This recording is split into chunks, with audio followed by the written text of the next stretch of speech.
Angina एक term है। इसका मतलब ये होता है कि छाती में दर्द होना, सीने में दर्द होना, भारीपन होना। तो सीने या हार्ट का जो नर्व का सप्लाई होता है, जैसे कि हमारे हाथ पांव में चोट लग जाए, तो आपको एग्जैक्टली exactly पता होता है कि इस उंगली की ऊपर के हिस्से या नीचे के हिस्से में कहाँ चोट लगी है, कहाँ दर्द हो रहा है। क्योंकि जो हमारे हाथ पांव हैं, जो स्केलेटल नर्व्स हैं, उनमें लोकलाइजिंग कैपेसिटी होती है। मतलब कि एग्जैक्टली exactly आप पिन पॉइंट कर सकते हैं कि यहाँ दर्द हो रहा है। दिल की जो नर्व सप्लाई होती है, जो पेन सेंसेशन होते हैं, वो पार्ट होते हैं सिंपैथेटिक नर्वस सिस्टम का। एक दूसरी तरह की नसें होती हैं। उसमें हम आप ये नहीं बता सकते हैं आपकी एग्जैक्टली कहाँ दर्द हो रहा है, क्योंकि हमारे ब्रेन में इंटरनल ऑर्गन्स का रिप्रेजेंटेशन नहीं है। जो दर्द होता है, जो तकलीफ होती है, वो नॉर्मल चोट की तरह नहीं होती है। हर किस्म के दर्द हो सकता है। तो कुछ लोगों को ऐसा है कि जैसे बहुत सीना जकड़ रहा है, भारीपन लग रहा है, जैसे सीने पे कोई बड़ा पत्थर रखा हुआ है। कुछ लोगों को सांस लेने में दिक्कत होती है। कुछ लोगों को लगता है कि ये दर्द उठ रहा है यहाँ सीने से और जबड़े की तरफ जा रहा है। कुछ लोगों को लगता है कि यहाँ से शुरू हो रहा है और हाथ में आ रहा है।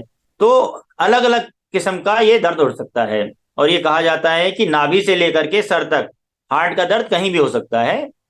तो अगर आपको रिस्क फैक्टर्स हैं, तो ये किसी भी किस्म का दर्द दिल का हो सकता है, उसका टेस्ट कराना चाहिए। लेकिन ज्यादातर केसेस में जो एंजाइना होता है वो चलने फिरने काम करने से बैठ बढ़ता है।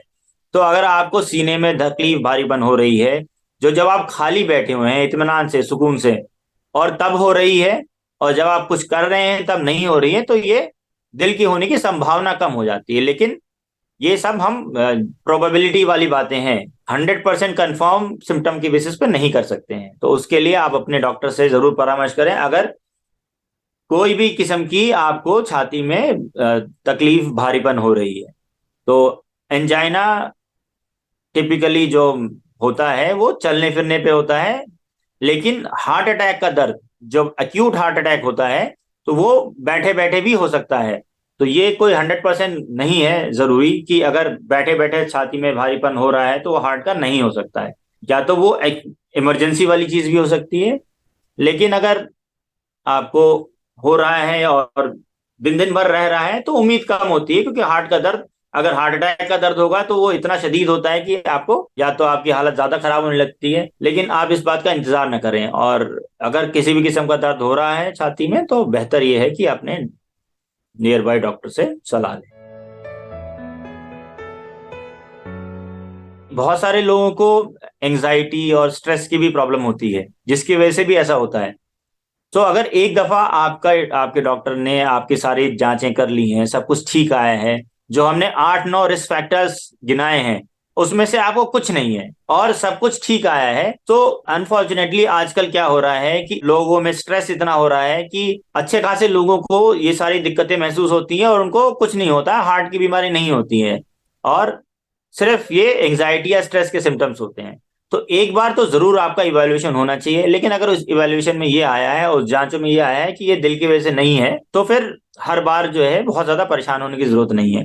ये अगर कोई चीज एक बार ही हुई है और अकेली हुई, जैसे कि अगर खाली छाती में थोड़ा सा दर्द लग रहा है लेकिन और कोई सिम्टम्स नहीं है, कि साथ में पसीने नहीं आ रहा और घबराहट नहीं हो रही है, सांस नहीं फूल रही है, और आपको डायबिटीज भी नहीं है, आप बीड़ी सिगरेट भी नहीं पीते हैं, आपकी उम्र भी बहुत कम है, तो एक चीज अलहदा अकेले में इंपॉर्टेंस रखती है। लेकिन अगर कई सारी चीजें साथ हो रही है तो चांस काफी बढ़ जाता है।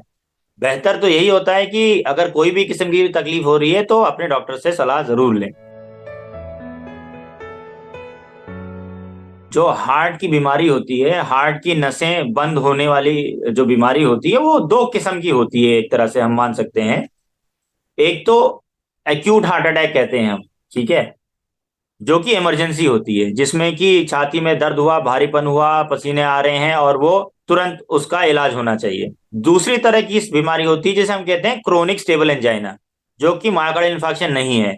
उसमें लोगों को अक्सर जब भी चलते फिरते हैं, काम करते हैं, तो छाती में भारीपन हो जाता है और बैठ जाते हैं, तो वो ठीक हो जाता है। तो ये दोनों ही अलग अलग किस्म की बीमारी हैं।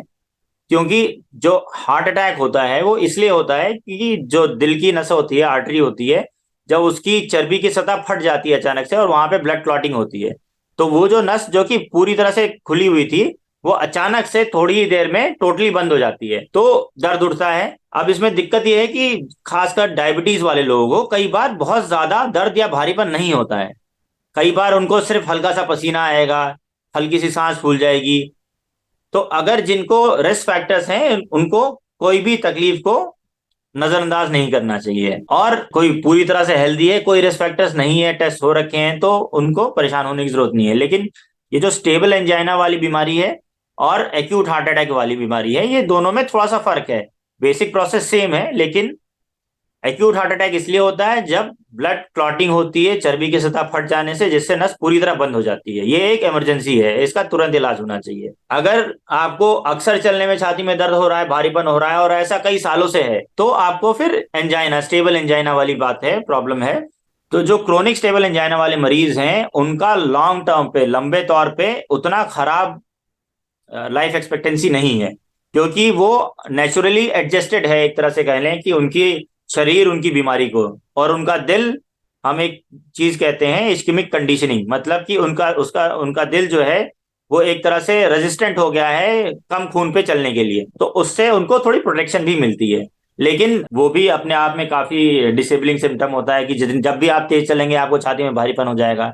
तो उसका भी अपना इलाज है, दवाओं से है, अगर जरूरत पड़े तो एंजियोप्लास्टी से है। वो आपके कार्डियोलॉजिस्ट आपको ज्यादा बेहतर बताएंगे जब आप उनसे कंसल्ट करेंगे।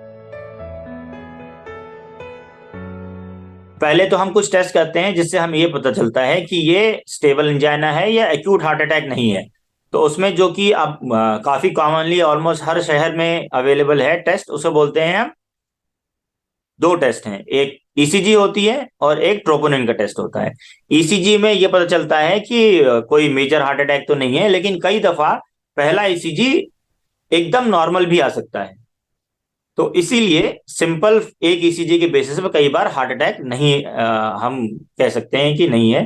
तो ट्रोपोनिन एक टेस्ट होता है जो कि एक बॉडी में एंजाइम होता है, जो कि दिल जब डैमेज होता है तो निकलता है। और वो कई बार पहला वाला वो भी नेगेटिव आ सकता है। तो पहला टाइम अगर छाती में दर्द हुआ है तो हार्ट अटैक को नहीं है, ये पता करने के लिए ईसीजी होता है, ट्रोपोनिन का टेस्ट होता है।